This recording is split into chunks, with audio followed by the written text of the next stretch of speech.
Baik, di sini kami dari grup I, akuntansi keuangan lanjutan 1 kelas F. Di sini kami akan membahas contoh soal dan jawaban dari chapter 6, yaitu mengenai intercompany profit transaction plan assets. Perkenalkan, nama saya Siti Bunga Cumermata dengan NPM akhir 166. Saya Ilza Sifani Darmawan dengan NPM 130. Saya Syadzia Faradila Imami dengan NPM akhir 244. Perkenalkan, nama saya Indira Francisca Anita Sefrina dengan NPM 240 130 103 47. Baik, di sini saya akan membahas mengenai soal penjualan downstream atas aset non-depresiasi. Di sini PT Induk itu memiliki 80% saham PT Anak, di mana pada 1 Januari 2024 PT Induk menjual tanah aset non-depresiasi kepada PT Anak sebesar 1 miliar. Harga perolehan tanah di PT Induk ini adalah 700 juta. Lalu pada 31 Desember 2024, PT Anak ini menjual 40% tanah tersebut ke pihak luar seharga 450 juta. Sisanya 60% ini masih dimiliki PT Anak dengan laba bersih PT Anaknya sebesar 300 juta. Nah, di sini yang pertama hitung laba dari transaksi intercompany, yang kedua hitung laba yang sudah direalisasi, yang ketiga hitung laba sebelum direalisasi, empat hitung laba yang harus dieliminasi, lima hitung laba anak untuk induk dan NCI, lalu buat jurnal eliminasinya. Nah, jadi pertama kita kan ditanya berapa laba antar intracompany-nya. Jadi untuk laba intercompany-nya itu didapat dari 1 miliar dikurangi dengan 700 juta. 1 miliar itu merupakan PT Induk menjual tanahnya kepada PT Anak seharga 1 miliar. Nah, itu dari situ 1 miliarnya, 700 jutanya itu dia dapat dari harga perolehannya. Maka ketemu 1 miliar dikurangi 700 juta itu ketemu 300 juta.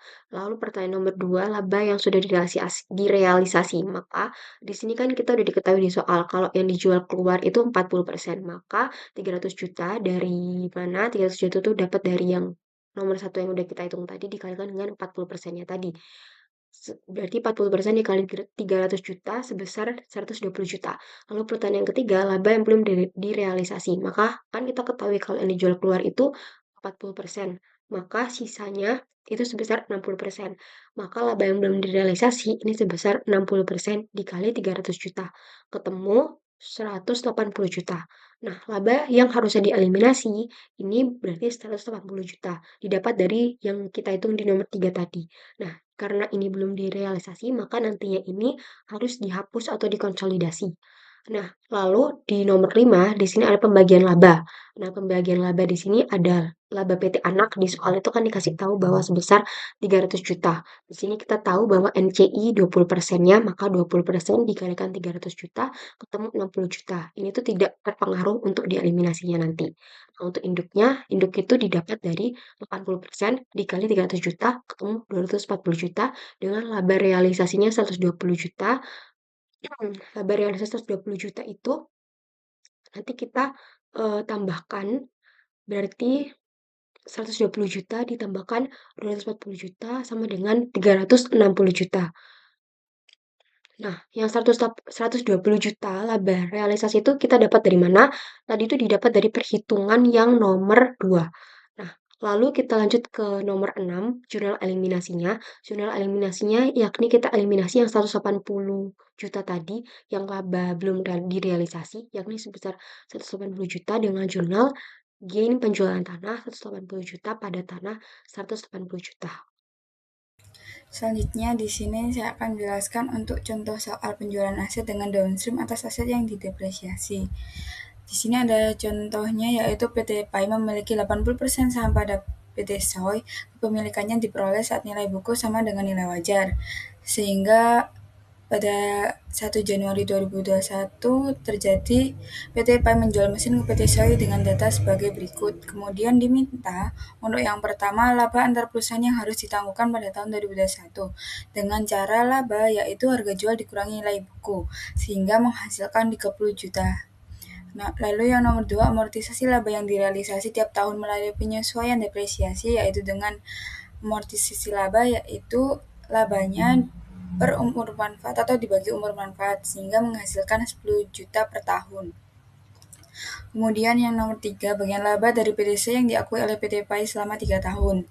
Nah, untuk tahun pertama ini, tahun 2021, bagian laba PT PAI yaitu 40 juta dikali kepemilikannya, kemudian dikurangi laba ditangguhkan yaitu 30 juta dan ditambah realisasi laba 2021 yaitu 10 juta sehingga menghasilkan income from sale tahun 2021 yaitu 12 juta. Lalu untuk tahun 2022 dan 2023 itu sama caranya, laba di tahun tersebut dikali kepemilikan kemudian ditambah realisasi laba yaitu 10 juta. Untuk nomor 4, jurnal eliminasi laporan konsolidasi selama 3 tahun. Untuk yang pertama yaitu tahun 2001 untuk mencatat gain, kemudian depresiasi dan income-nya. Lalu untuk tahun 2022 dengan 3 jurnal yaitu investment, akumulasi, depresiasi, dan income. Untuk tahun 2022 dan 2023 ini sama. Selanjutnya, di sini saya akan menjelaskan terkait penjualan aset dengan upstream atas aset non-depresiasi. Nah, di sini ada soal terkait PAP itu memiliki 80% kepemilikan atas Sun. Kemudian pada tanggal 1 Juli 2023, PAP ini Sun ini menjual sebidang tanah kepada PAP dengan harga 800 juta. Kemudian tanah tersebut memiliki nilai buku sebesar 650 juta. Kemudian kemudian PAP itu terus memiliki tanah tersebut hingga akhir 2024. Pada awal tahun 2025, PAP ini itu menjual tanah tersebut kepada pihak ketiga seharga 900 juta. Kemudian di sini ada data laba bersih perusahaan Sun itu pada tahun 2023 sebesar 300 juta, pada tahun 2024 sebesar 350 juta, dan tahun 2025 sebesar 400 juta. Nah, di sini diminta yang pertama menghitung laba antar perusahaan yang belum direalisasi pada tahun 2023, kemudian menghitung laba NCI untuk tahun 2023, 2024, dan juga 2025. Kemudian yang ketiga, membuat jurnal eliminasi yang diperlukan pada akhir tahun 2023 dan saat aset terjual ke pihak luar di tahun 2024. Nah, yang pertama, di sini saya akan membahas terkait perhitungan laba belum direalisasi. Nah, laba ini muncul atas saat transaksi internal antara PAP dan juga Sun. Nah, di sini untuk menghitung laba yang belum direalisasi yaitu dengan cara mengurangi harga jual dikurangi nilai buku, yaitu 800 juta dikurangi 650 juta, hasilnya 150 juta. Kemudian selanjutnya ada menghitung bagian laba NCI. Pada tahun 2023 di sini ada laba tahun 2023 perusahaan Sun itu sebesar 300 juta. Kemudian dieliminasi laba belum direalisasi tadi sebesar 150 juta.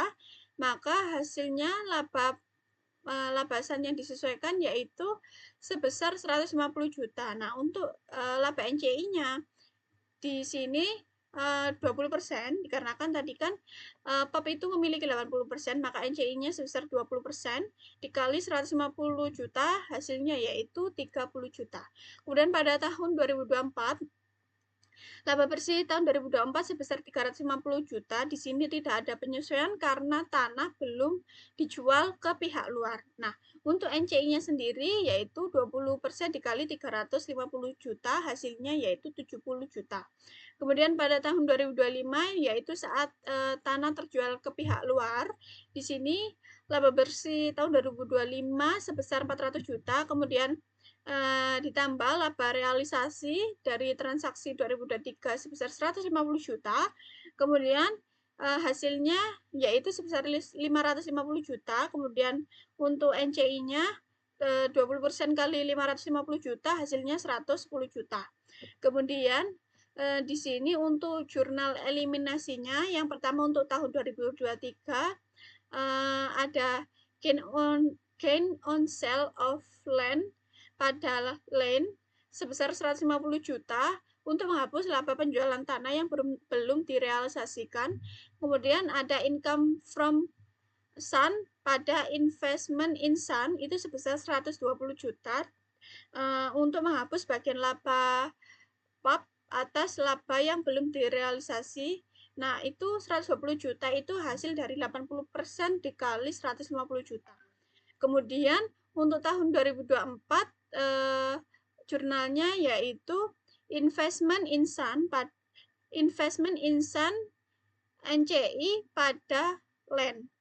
Untuk investmentnya itu sebesar 120 juta, NCI-nya 30 juta, dan lainnya sebesar 150 juta untuk mengeliminasi nilai tanah ke harga perolehan dan menyesuaikan saldo awal investasi dan NCI. Kemudian ada income from Sun pada investment in Sun itu sebesar 280 juta. 280 juta ini hasil dari 80% dikali 350 juta. Kemudian pada tahun 2025, tahun saat tanah dijual kepada pihak luar. Di sini untuk jurnalnya investment in Sun NCI pada gain on sale of land. Kemudian itu investment in Sun-nya sebesar 120 juta, NCI-nya 30 juta, dan gain on sale of land itunya sebesar 150 juta untuk mengakui laba yang sebelumnya ditangguhkan karena aset telah terjual ke pihak luar. Kemudian ada income from Sun pada investment in Sun itu sebesar 440 juta, yaitu hasil dari 80% dikali 550 juta.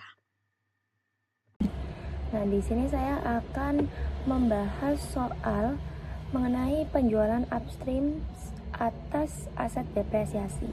Di mana di sini ada PT Pica sebagai parents itu memiliki 75% saham dari PT Sensi. Nah, pada tanggal 1 Januari 2024, PT Sensi atau sebagai anak ini menjual aset tetap kepada PT Pica sehingga terjadi transaksi upstream sales aset depresiasi. Nah, data yang diketahui yaitu terdapat nilai buku aset sebesar 480 juta, lalu harga jual sebesar 600 juta, umur manfaat peralatannya selama 4 tahun, dan dengan metode depresiasi garis lurus. Yang pertama di sini diminta untuk menghitung unrealized gain.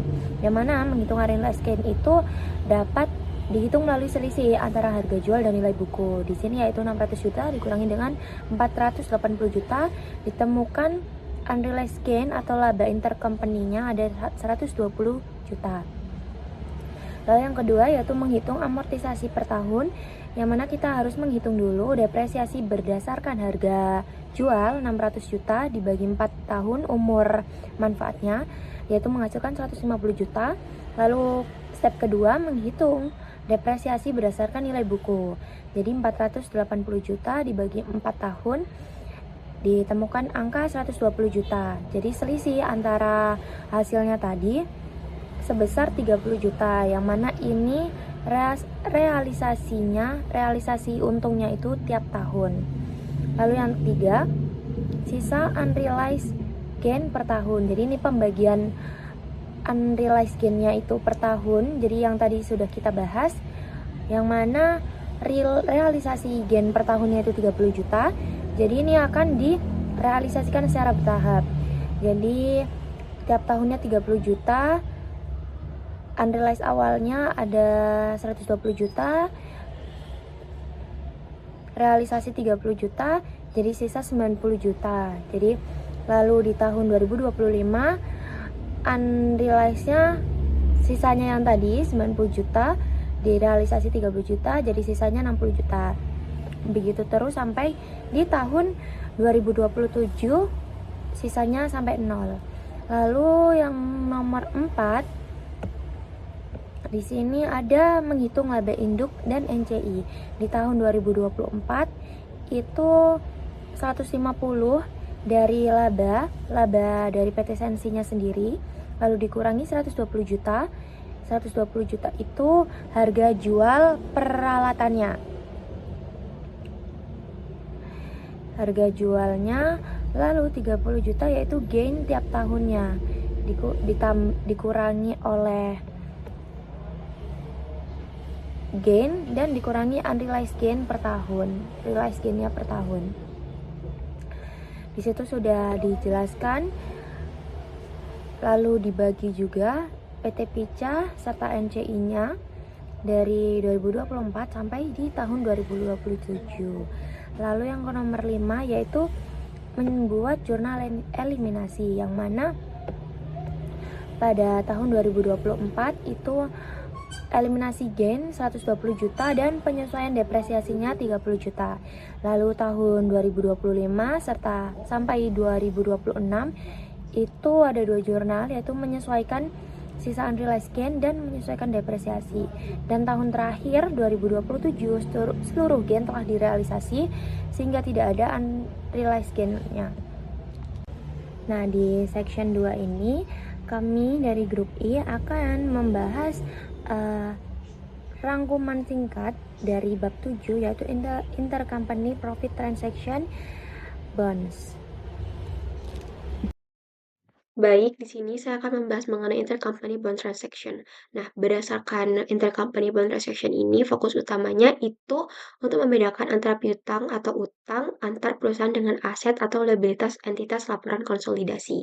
Nah, untuk konsep dasarnya sendiri, itu misalkan kayak perusahaan itu seringkali memegang instrumen utang milik afiliasinya, meskipun setiap afiliasi itu adalah hukum yang terpisah. Bagi entitas konsolidasi, pinjaman ini tuh hanya transfer data internal. Nah, dengan nantinya kita kan mengeliminasi akun timbal balik seperti pinjaman langsung antar afiliasi yang akan menghasilkan akun timbal alik atau reciprocal account seperti kayak piutang bunga dengan utang bunga, pendapatan bunga dengan beban bunga, investasi pada obligasi dengan utang obligasi. Nah, tujuan konsolidasi di sini adalah untuk mengkonsolidasi akun-akun ini tuh harus dieliminasi karena tidak mencerminkan aset atau kewajiban kepada pihak luar entitas konsolidasi. Nah, yang selanjutnya di sini ada constructive gain and loss on intercompany bonds. Nah, di mana pada constructive gain and loss on intercompany bonds ini akan menjelaskan bagaimana entitas pelaporan konsolidasi itu melakukan penarikan utang secara konstruktif. Nah, penarikan utang secara konstruktif atau constructive retreatment ini tuh terjadi ketika sebuah perusahaan afiliasi memberi obligasi emiten dari pihak luar secara substansi ekonomi, obligasi tersebut itu akan dianggap telah ditarik dari sudut pandang konsolidasi, meskipun secara hukum obligasi tetap berada di buku emiten atau debiturnya. Nah, di sini juga untuk perhitungan keuntungan dan kerugian konstruktifnya, keuntungan atau kerugian ini itu tidak dicatat dalam buku terpisah afiliasi saat pembelian, tetapi diakui dalam laporan konsolidasi. Di sini ada namanya constructive loss dan juga constructive gain. Nah, constructive loss itu di mana terjadi jika harga yang dibayar oleh afiliasi untuk membeli utang tersebut lebih besar dari nilai buku liabilitas tersebut. Lalu ada constructive gain di mana terjadi jika harga yang dibayar itu lebih kecil dari nilai buku tersebut. Nah, nilai buku utang tersebut. Lalu ada juga teori pengalokasian atau agensi teori, di mana materi ini tuh menggunakan agensi teori, di mana perusahaan itu yang membeli obligasi bertindak sebagai agen bagi emiten.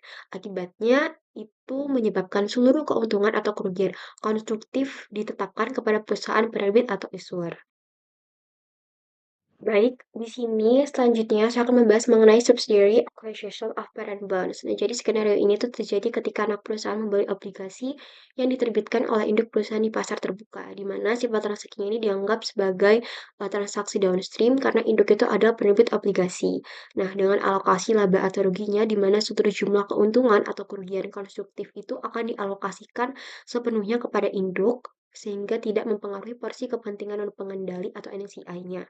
Nah, di sini ada ilustrasinya, di mana situasi induknya atau POP itu menerbitkan obligasi 2 juta dolar dan 2 juta dolar par dengan anaknya itu Son dimiliki 80%.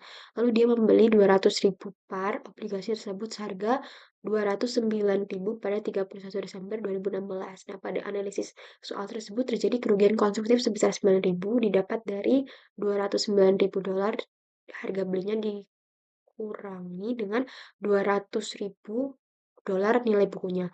Nah, maka Ini bisa kita jurnal metode ekuitasnya dengan buku POP, karena POP itu adalah emiten, maka POP itu akan mengakui seluruh kerugiannya, maka di jurnal income from Sun 9.000 pada investment in Sun sebesar 9.000. Nanti di kertas kerja konsolidasinya juga terdapat kerugian sebesar 9.000 dolar itu akan muncul di laporan laba rugi konsolidasi 2016 dan investasi pada obligasi dieliminasi terhadap utang obligasi. Lalu yang kedua di sini subbab yang kedua ada parent acquisition of subsidiary bonds. Nah, jadi parent acquisition of subsidiary bonds ini akan terjadi ketika induk perusahaan membeli obligasi yang diterbitkan oleh anak perusahaan. Dengan siapa transaksinya ini dianggap setara dengan transaksi upstream karena anak perusahaan itu adalah penerbit obligasi. Nah, alokasi laba ruginya itu keuntungan atau kerugian konstruktif harus dialokasikan secara proporsional antar induk dan NCI-nya. Nah, di mana di sini juga ada ilustrasi soal di mana anaknya atau si Sun ini akan menerbitkan obligasi sebesar 2 juta dolar dengan par induknya yakni POP memiliki 80%, membeli 200.000 dolar par obligasi tersebut seharga 209.000. Maka analisisnya terjadi kerugian konstruksi sebesar 9.000. Di sini terdapat jurnal metode ekuitas pada buku POP. Di sini POP itu kan hanya mengakui sebanyak 80% kerugian anak. Maka income from Sun sebesar 7.200 pada investment in Sun sebesar 7.200 didapat dari mana? Didapat dari 80% dikali 9.000.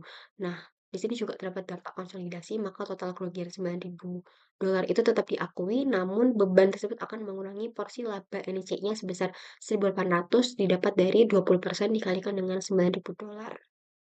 Selanjutnya saya akan menjelaskan tentang parent bonds purchase by subsidiary. Nah, anak perusahaan membeli obligasi induk dianggap sebagai pelunasan utang secara konstruktif atau constructive retirement pada konsolidasi. Jadi selisih dari harga beli dan nilai buku ini sama dengan dicatat sebagai laba atau rugi. Lalu untuk perhitungan labanya yaitu nilai buku obligasi dikurangi harga beli sehingga menghasilkan 60 dolar. Kemudian untuk jurnal Sun ketika membeli pump bonds yaitu investment in pump bonds pada cash. Sedangkan untuk equity method yaitu memunculkan gain-nya yaitu 60 dolar. Pada metode equity, nah selama periode ini untuk induk atau PAM yaitu mengamortisasi premi dengan mencatat beban bunga, sedangkan untuk anak Sun yaitu amortisasi diskonto yaitu untuk mencatat pendapatan bunga. Kemudian terjadi pengakuan laba bertahap yaitu piecemeal.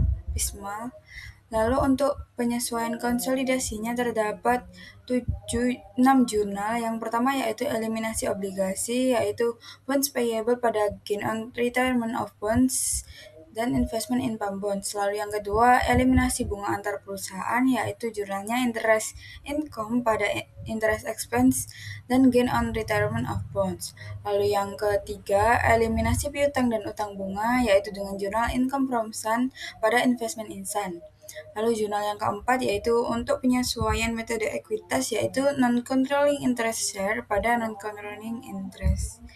Lalu yang kelima ya untuk mencatat kepentingan non-pengendali atau NCI yaitu jurnalnya Retained Earnings Sun, Common Stock Sun pada Investment in Sun dan Non-Controlling Interest Januari 1, 2017. Kemudian untuk menghapus saldo antara perusahaan ini bisa ada atau tidak tergantung soalnya yaitu interest payable pada interest receivable. Selanjutnya di sini saya akan menjelaskan terkait eksibit 7.3. Nah, di sini pada eksibit 7.3 ini adalah kertas kerja konsolidasi. Yang dimana di sini terdapat konteks transaksi dengan POP memiliki 90% saham Sun. Kemudian pada tanggal 2 Januari 2017, POP membeli 50% obligasi Sun yang beredar itu seharga 5.150.000 dolar, padahal nilai buku kewajiban tersebut hanya 4.850.000 dolar. Nah, hal ini itu menghasilkan kerugian konstruktif sebesar 300.000 dolar bagi entitas konsolidasi. Kemudian karena Sun itu adalah penerbit obligasi, kerugian ini dianggap sebagai transaksi hulu atau upstream, sehingga kerugian tersebut itu harus dialokasikan antara kepentingan pengendalian atau parent dan kepentingan pengendalian atau NCI. Kemudian di sini kertas kerja ini itu menampilkan beberapa jurnal eliminasi penting untuk menghasilkan laporan konsolidasi. Nah, yang pertama, jurnal A dan B, eliminasi obligasi ini menghapus akun investasi obligasi milik PAP dan kewajiban obligasi milik SUN yang bersifat timbal balik. Selisih mencatat kerugian atas penarikan obligasi ini sebesar $300.000 di laporan laba rugi konsolidasi. Kemudian pada jurnal B eliminasi bunga itu mengeliminasi pendapatan bunga 470.000 dan beban bunganya itu sebesar 530.000 terkait obligasi antar perusahaan tersebut. Nah, selisih 60.000 tadi itu mencerminkan pengakuan bertahap dari kerugian konstruktif selama tahun berjalan. Kemudian ada jurnal C yaitu income from SUN, yaitu mengeliminasi akun income from SUN sebesar $459.000 untuk menghindari perhitungan ganda. Kemudian ada jurnal D dan juga jurnal F mengeliminasi akun investasi pada anak perusahaan dengan akun ekuitas anak perusahaan serta menetapkan kepentingan non pengendalian. Nah, dalam eksibit 7.3 ini, laba kepentingan non pengendalian ini dihitung bukan hanya dari laba bersih yang dilaporkan anak perusahaan, tetapi juga disesuaikan dengan kerugian konstruktif obligasi. Nah, yang pertama ada perhitungan NCI share, yaitu 10% dikali laba SUN itu sebesar 750.000 dikurangi kerugian sebesar 300.000, kemudian ada pengakuan Weissmel sebesar 60.000 sama dengan 51.000. Nah, ini menunjukkan bahwa NCI ini ikut menanggung beban kerugian dari transaksi obligasi karena anak perusahaan adalah pihak penerbit.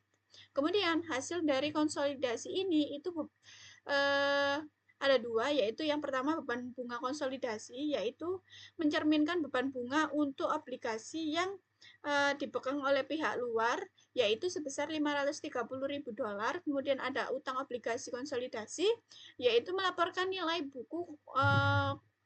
buku obligasi yang benar-benar terutang kepada pihak luar, yaitu sebesar 4.880.000. Nah, di slide ini kita akan membahas mengenai dampak konstruktif bagian kepentingan non pengendali atau NCI serta laba bersih konsolidasian. Jadi, kerugian konstruktif sebesar 300.000 itu dapat menurunkan laba yang menjadi dasar perhitungan. Maka dari itu, NCI tidak lagi dihitung dari laba laporan 750.000, tetapi dari laba yang sudah disesuaikan menjadi 510.000, sehingga NCI-nya itu menjadi turun sebesar 51.000. Di laporan konsolidasian, laba mengalami penurunan karena adanya kerugian konstruktif dan eliminasi pendapatan bunga sebesar 470.000. Namun penurunan ini sebagian diimbangi oleh eliminasi beban bunga sebesar 530.000 dan penurunan NCI sebesar 24.000. Nah, kita bisa lihat jurnalnya di situ. Terlihat ada pengakuan kerugian 300.000, eliminasi interest income dan interest expense. Ini menunjukkan bahwa transaksi antar perusahaan dihilangkan, sehingga laporan mencerminkan kondisi ekonomi sebenarnya. Jadi, dampak akhirnya adalah bagian laba untuk induknya itu turun sebesar 216.000. Di sini, di slide selanjutnya ada dampak kerugian konstruktif pada tahun-tahun setelah kejadian. Nah, kerugian konstruktif itu hanya diakui di tahun awal, tetapi sisanya tidak langsung habis, melainkan diamortisasi selama sisa umur obligasi. Sisa kerugian ini dibagi antara induk melalui akun investasi dan NCI. Jadi setiap tahun dari 2018 sampai tahun 2021, eliminasi bunga tetap dilakukan. Dan NCI juga disesuaikan karena ada pengakuan bertahap kerugian sebesar 60.000. Dari jurnal yang sudah dicantumkan di slide ini, ditampilkan. Kita bisa lihat penyesuaian seperti penambahan investasi pada SON, kerugian NCI, serta eliminasi interest income dan interest expense. Ini menunjukkan bahwa kerugian yang belum diakui dialokasikan secara bertahap. Akibatnya, laba konsolidasian justru meningkat sebesar 54.000 setiap tahun. Jadi intinya, kerugian itu tidak hilang, tetapi dialokasikan dan diakui sedikit demi sedikit di periode berikutnya sehingga laba meningkat secara bertahap.